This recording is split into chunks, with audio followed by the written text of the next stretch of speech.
Hello again, and welcome back. Today, reason 8 for polishing your shoes, and just show you how we do this. This is an old t-shirt. I like a stretchy sort of material, and you put your 2 fingers in there like that, twist it round, wrap it around the back of your hand and pull it through, and there is the pad that you can use, and you can do cream polish or wax polish doing it like that.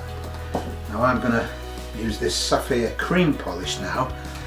Like the Renovateur, it nourishes the leather and it also adds pigment, so where I've taken out some of the pigment using that Reno mat earlier, that's coming back now. Now that's not the reason I'm telling you today. The reason, let me give you an example.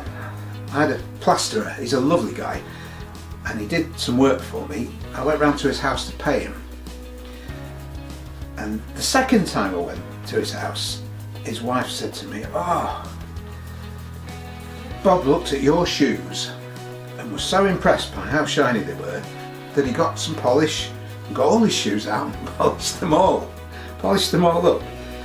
So the reason to polish your shoes, and nobody tells you this normally, but I was lucky to find out, is the example that you're setting to other people.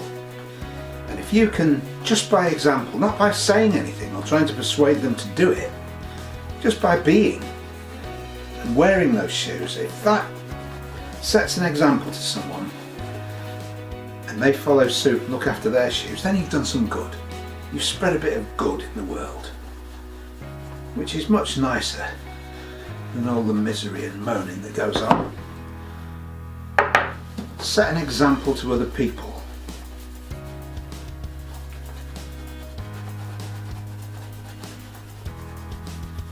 And there you go. Reason 8 for polishing your shoes, the example you set to other people. See me tomorrow for reason 9.